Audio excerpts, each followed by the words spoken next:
जय श्री राम। आज हम सूर्य भगवान के 7 घोड़े और सूर्य के चमत्कारिक जो प्रभाव हमारे शरीर पर पड़ते हैं उसके बारे में आज हम चर्चा करेंगे। देखिए, सूर्य जो हैं नवग्रह जो देवता के उनके राजा भी हैं। नवग्रह जो देव हैं उनके राजा सूर्य भी हैं। सूर्य देव की किरणें सूर्य तक तो आज तक कोई नहीं पहुंच पाया, लेकिन किरणें हमारे सब में पहुंचती हैं। अगर सूर्य न हो तो कोई भी अनाज, दालें या समस्त प्रकार के फल वगैरह पकेंगे नहीं, सड़ जाएंगे। सूर्य की जो रोशनी है वो अग्नि, उसके अंदर अग्नि है। अग्नि तत्व जो होता है हमेशा ही फलों को जो है ऊर्जा एक जो उनको मिलती है उससे फल पकता है, सूर्य की ऊर्जा के कारण। उसी ऊर्जा जो जिससे हमारा शरीर चलता है वो ऊर्जा फलों से, अनाजों से वो हमें मिलती है, जिससे हमारा शरीर चलता है। तो सूर्य देव ऊर्जा के प्रतीक हैं। जो ऊर्जा सूर्य देव से मिलती है हमें डायरेक्ट भी किरणों के द्वारा भी ऊर्जा मिलती है।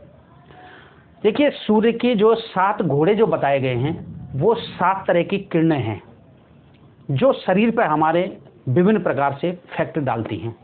देखिए, कभी आपने देखा होगा बरसात का जब समय होता है तो इंद्रधनुष निकलता है, और इंद्रधनुष गोल जिसमें उसमें भी 7 रंग होते हैं, और वही 7 रंग जो होते हैं ना वो 7 सूरज की किरणें होती हैं सूर्यदेव की, जो पृथ्वी के ऊपर आती हैं, जिसका तरह तरह से पृथ्वी के ऊपर, साधकों के ऊपर, साधना करने वालों के ऊपर, पेड़ पौधों, पक्षियों के ऊपर, हर चीज के ऊपर अलग अलग तरह से प्रभाव डालती हैं।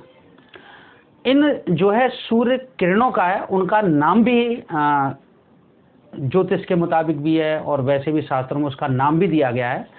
तो उनका नाम है वामिनी, महेश्वरी, कौमारी, इंद्रायणी और चामुंडा और वैष्णवी। ये 7 नाम इन किरणों के नाम हैं जो हमें।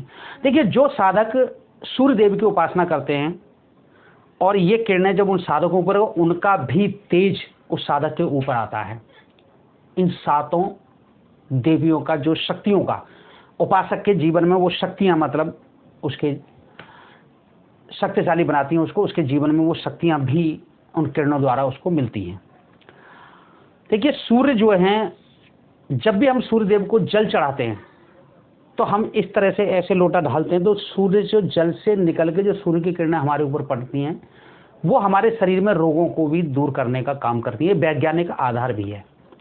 देखिए, सूर्य की रोशनी के अंदर जो है विटामिन डी, कैल्शियम, ऐसे कई तरह की हड्डियां मजबूत करने की चीजें सूर्य की किरणों से हमें मिलती हैं। देखिए, बच्चों को हम सूर्य की किरणों में रखते थे तो उनसे हड्डियां मजबूत होती हैं। आज भी जितना सबसे ज़्यादा कैल्शियम सूर्य से हमें हड्डियों के अंदर मिलता है। आज भी कोई हड्डियों का रोगी आया है, वैसे अगर हम लगातार निरंतर सूर्य की किरणों लेते हैं तो हड्डियां हमारी मजबूत रहती हैं। ये सूर्य की किरणों के अंदर भी है। देखिए, सूर्य का मुख्य मंत्र, जो भी साधक अगर सूर्य की उपासना करना चाहते हैं या सूर्य को सिद्ध, जैसे सिद्ध उपासना वगैरह करते हैं, मंत्र पढ़ते हैं, तो सूर्य का मंत्र है, आप उसे ले सकते हैं। वरना सूर्य के उसमें सबसे अच्छा मंत्र गायत्री मंत्र का इस्तेमाल होता है। साधक लोग गायत्री मंत्र का इस्तेमाल करें और बहुत बढ़िया और अच्छी तरह से उसे पढ़ा जा सकता है और अच्छी तरह से उसे सिद्ध भी किया जा सकता है साधक। देखिए, सूर्य के साधक लोग जो है ना, कई वर्षों तक बिना भोजन के रह सकते हैं। आपको ये बात बहुत आश्चर्य लगेगी जो मैं बोल रहा हूं, लेकिन ऐसे साधकों से मैं मिल चुका हूं स्वयं, जो कई वर्षों से भोजन नहीं किया उन्होंने। अब ऐसे साधकों के बारे में, वो क्यों, कैसे भोजन नहीं करते, मैं आपको उसके बारे में बताता हूं। देखिए, सूर्य की किरणों से जो फल होता है या अनाज होता है ये सब पकते हैं। अगर सूर्य नहीं निकलेंगे तो अनाज पकेगा नहीं, सड़ जाएगा। इसी तरह सूर्य की रोशनी अगर फलों पर नहीं पड़ेगी तो फल पकेगा नहीं, सड़ जाएगा।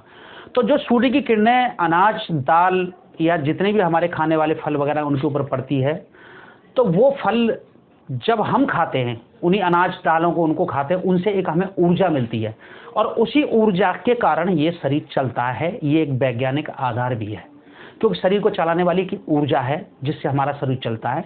और वो टोटल ऊर्जा हमें कहाँ से मिलती है? भोजन से। अगर हम भोजन न करें तो हमारा शरीर नहीं चलेगा, क्योंकि हमें वो ऊर्जा नहीं मिल पाएगी। अब देखिए, साधक लोग जो होते हैं वो क्या करते हैं कि सूर्य से डायरेक्ट उस ऊर्जा को लेने का स्रोत को खोज लेते हैं। उसका एक तरीका क्या होता है कि वो आंखों से सबसे पहले, जैसे सुबह के टाइम सूरज उगता है तो ध्यान से उस सूरज को देखते हैं, देखते देखते देखते देखते वो आंखों के द्वारा भी सूरज से अपने शरीर को चेंज कर लेते हैं। वो शरीर करीबन 15 दिन के समय में शरीर उनका चेंज हो जाता है। उसके बाद उन्हें जो ऊर्जा जो होती है वो भोजन इनकी जगह वो डायरेक्ट ऊर्जा उनको आंखों के द्वारा, या वो साधक नंगे पैर रहते हैं तो जो ऊर्जा को जमीन, जैसे सूर्य की रोशनी जमीन अपने अंदर आकर्षित कर लेती है, जमीन के द्वारा पैरों के द्वारा वो ऊर्जा को अपने अंदर ले लेते हैं। क्योंकि इंसान की जो ऊर्जा होती है, पेड़ों की जो ऊर्जा वो ऊपर से नीचे की तरफ चलती है, और इंसान में जो है ऊर्जा नीचे से ऊपर की तरफ प्रभावित होती है। तो पैरों के माध्यम से वो लोग ऊर्जा लेते हैं और उसके बाद उन्हें भोजन करने की आवश्यकता नहीं होती। आपने कई बार टीवी में 2-4 बार आपको एक गुप्ता जी हैं, वो 1-2 महीने से खाना नहीं खाते। कई लोग आपने देखा होगा टीवी में, कई को एक्सपीरियंस हुआ कि इतने दिनों से उन्होंने खाना नहीं खाया। एक बिहार का था जो जंगल में चले गए थे, जंगल में उन्होंने कई वर्षों से भोजन नहीं किया। मैंने स्वयं ऐसे आदमी से मिला हूँ जिसने भोजन ही नहीं करा कई वर्षों से, और बिल्कुल स्वस्थ, और उसके अंदर ताकत ज़्यादा हो जाती है, मतलब थकान नहीं होती, और विभिन्न प्रकार के रोग भी उसके कारण समाप्त हो जाते हैं। देखिए, रोग जो हमारे यहाँ पैदा होते हैं वो भोजन के कारण होते हैं। शरीर के अंदर सबसे ज़्यादा मेन भोजन का कारण होता है रोगों को पैदा करने का। अगर हम भोजन न करेंगे तो रोग कहाँ से आएंगे?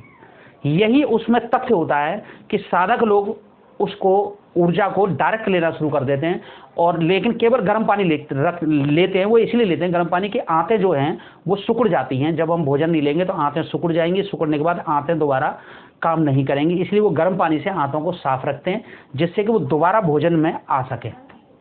और कई साधक जो भोजन खाने के लिए नहीं, वो केवल साधना और प्रभु भक्ति में लीन होते हैं, वो फिर इसमें दोबारा मतलब भोजन वाले स्रोत में आना ही नहीं चाहते, वो भगवान की सेवा में लगे होते हैं। ऐसे साधक भी हैं। इसके बारे में काफ़ी चीज़ें मैं विस्तार से उतनी चीज़ नहीं बता सकता हूँ, लेकिन आपको इस बात का तथ्य मिल गया होगा कि वो किस तरह से जीवित रहते हैं, क्योंकि ऊर्जा को वो डायरेक्ट लेना शुरू कर देते हैं सूर्य के द्वारा। सुबह मॉर्निंग में उठेंगे, सूर्य को देखेंगे। दिन में जिस सूर्य को आप आंखें नहीं मिला सकते, वो लोग 1-1 घंटे तक आंखें अपनी सूर्य से मिला सकते हैं। आप 1 मिनट भी नहीं मिला सकते, आप अंधे हो जाएंगे। लेकिन उनका निरंतर जो अभ्यास होता है, उस अभ्यास के कारण वो सूर्य को आंखें मिलाते हैं, उसके द्वारा अपने अंदर ऊर्जा को ग्रहण करते हैं और ऊर्जा के द्वारा अपने शरीर को चलाते हैं। ऐसे साधक भी हैं। लेकिन आज हम भोजन के लिए जी रहे हैं। भोजन तरह तरह की चीज़ें भगवान ने हमें खाने के लिए दी है, इसलिए हम ऐसी साधनाओं को बहुत कम लोग किया करते हैं। अगर कोई आदमी अगर साधना करना चाहता है, और तो एक बार वो अगर मुझसे मिले, अगर मैं जानकारी चाहता तो मैं उसको जानकारी दे सकता हूँ, अगर ऐसा कोई साधक साधना करना चाहता। लेकिन वो साधना समाज के भले के लिए होने चाहिए, ना कि अपने स्वार्थ के लिए। अगर आप अपने स्वार्थ के लिए साधना करेंगे तो साधना करने का कोई प्रतिफल नहीं है। केवल समाज सेवा के लिए अगर आप साधना करना चाहें तो आप कर सकते हैं। सूर्य की साधना बहुत सुंदर साधना है, गायत्री मंत्र का उपयोग होता है, लेकिन डायरेक्ट सूर्य से एक तरीका होता है, उससे डायरेक्ट सूर्य से ऊर्जा लेने का। वो आप जिस दिन सीख जाएंगे उस दिन आप ये चीज़ें खुद कर सकते हैं। तो सूर्य में बहुत बड़ी शक्ति है। जो भी साधक उसके लिए होता है, जो सूर्य के सामने जैसे होता है, तो उसके शरीर में कई तरह की ऊर्जाएं विकसित होने लगती हैं, और सूर्य की 7 किरणें जब उनके शरीर पर चलती हैं, आती हैं, तो 7 तरह का इफेक्ट डालती हैं। तो शरीर, साधक का शरीर भी मजबूत होता है, तन से मन से, और वो मजबूत होता है, और कई चीज़ें शरीर उसका ऑटोमेटिक, उसे भोजन कम करने की आवश्यकता पड़ती है, और बहुत निरोगी और स्वस्थ भी रखा जा सकता है सूर्य की उपासना से। तो सूर्य की उपासना के बारे में और जानकारी आपको चाहिए तो आप आपको मुझे लिख सकते हैं, व्हाट्सएप नंबर है उस पर दे सकते हैं। और भी जानकारी आपको चाहिए तो आप ले सकते हैं, मैं आपको ज़रूर जानकारी दूंगा। ये आज सूर्य के बारे में जानकारी आपको मिल गई होगी, और खुश रहें। जय श्री राम।